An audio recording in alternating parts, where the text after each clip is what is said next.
Hey, hi, how you doing? This is the Gamertron and welcome back to the Gamertron Show. Popular culture is more vulgar, vapid, self-absorbed, hedonistic, and dehumanizing than at any other time in living memory. Culture is supposed to be uplifting. It's supposed to infuse our lives with intrigue, lust for knowledge, and appreciation of beauty. Instead, for the past 2 decades, pop culture has only served as a sewer pipe of projectile diarrhea aimed directly at our gawping mouths. By its very definition, popular culture has always been mass-produced for mass consumption. But over the last 20 years, as I'm sure you've noticed, pop culture has become significantly more vacuous and obscene. That video clip right there was from YouTuber Paul Joseph Watson, and his video on the topic of popular culture kind of inspired me to make this video. Because I, for the most part, agree that popular culture, music, movies, television, has lost a lot of heart, soul, and creativity. I'm not saying it's nowhere to be found. There is still great music coming out, there is still great movies coming out, there's still great TV shows coming out. There are still diamonds in the rough. But there's a lot of rough. So much recycled, manufactured crap. Uninspired, safe revisions of the same stuff we've seen over and over again. We see it time and time again with movies, television, and music. We wonder why so many people have become so critical and so skeptical of popular culture. It's because we've gotten to a point where the talentless are being propped up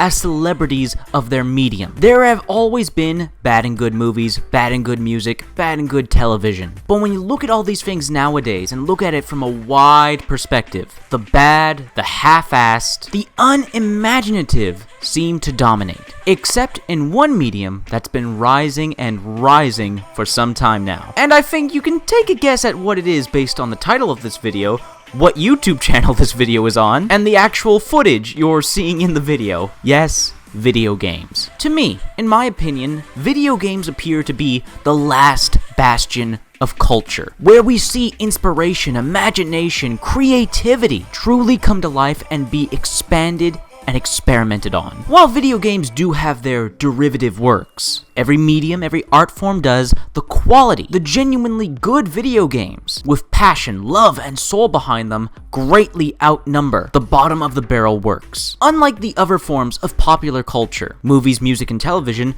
they have you obsess and have all your attention focused on the celebrities, the performers, the actors. Look at them, look at how rich they are, look at how pretty they are, look at how ridiculous and dramatic they are. It's all a high school-esque popularity contest. And yet, with video games, you cannot put all the attention, all the praise, all the reward to just one individual working on a video game. A video game is a true team effort. Through the many different developers working on the game, from audio to visuals, animators, voice actors, QA testers, and then the actual community that forms around that game, playing it, supporting it, talking about it. You don't see the same selfishness and greed in video games like you do in popular culture. However, more important than all of that, video games truly embrace creativity, imagination, innovation. Video games take chances. They take chances with their stories, their characters, their gameplay, their visuals. Video games truly have unique experiences that you can't get anywhere else. Whereas with movies and television, they want to play it safe. They don't want to spend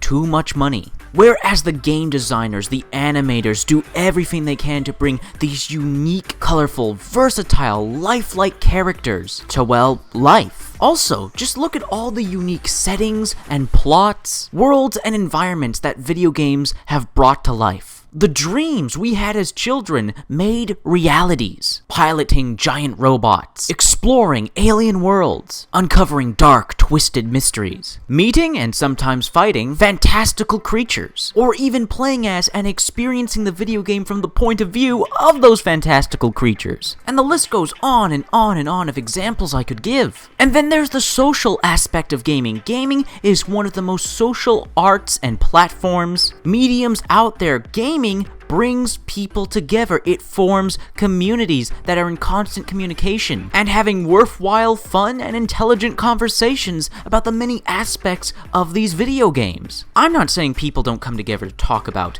movies, music, and television. It absolutely does happen, but only in video games will you see these massive groups of people, these giant communities that form, all for the same passion of an online interactive experience. And the numbers show this. More and more people are playing video games than ever before, and it just keeps growing. With certain movies, television, and music, it's very exclusive. They're all trying to appeal to a very specific audience. But with video games, they can appeal to everyone, of every age, of every ethnicity, of every background and personality. There is a video game out there for everyone. Out there is a video game that suits your needs, wants, and desires, and it gives you the experience you are looking for. Video games are being made by the people who grew up playing the originators of games, the prototypes of gaming that gave birth to the genres we know today, the true dreamers, the true connoisseurs of creativity, the true strivers of innovation are working in gaming, developing games. They are bringing to life the dreams we have all had, the games we played as children, not video games, the games we played with our minds, with our imagination,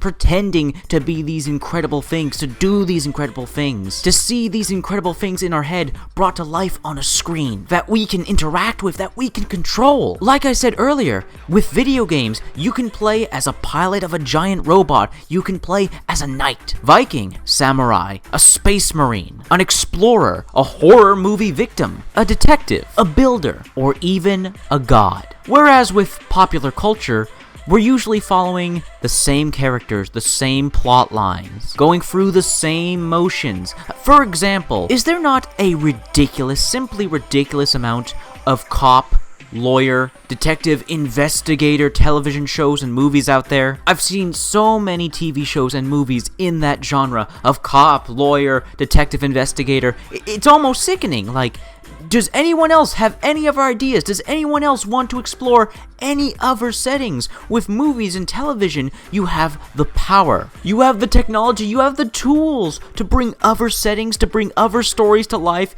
and yet it's always cops, lawyers, detective investigators. It's always the same thing over and over again. Granted, that is just one specific example I'm giving, but I'm sure all of you have had experience watching a ton of cop, lawyer, and detective. You get the gist. You've seen a lot of those shows and movies, without a doubt. Same thing goes with music, with pop music. Pop music nowadays sounds so similar. There are so many songs that sound almost identical to one another. They always have the same lyrics and the same themes. Oh, we're in a relationship, we're boyfriend, girlfriend, sex, sex, sex. Yes, because I haven't heard 100 other songs about how a boy loves a girl loves a boy, and sex, sex, sex. Yes, I haven't heard that song 1,000,000 times before. Again, you turn to video games, and video games are experimenting with a diverse amount of different stories and environments and settings, characters and unique player experiences. The past few years I've been playing video games. I've played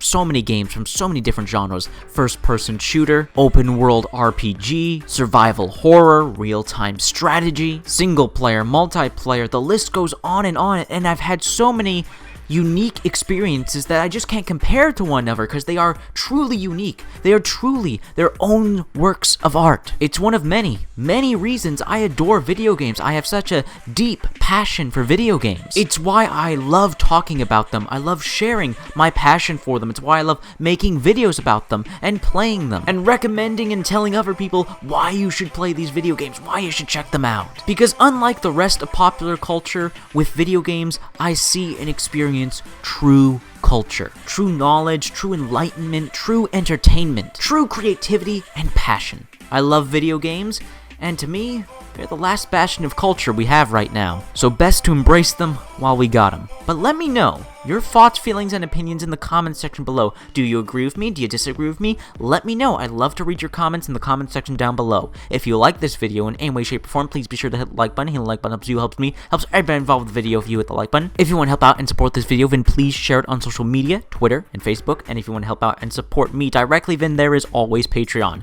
Anyways, guys, that's been a video, and I'll see you all later.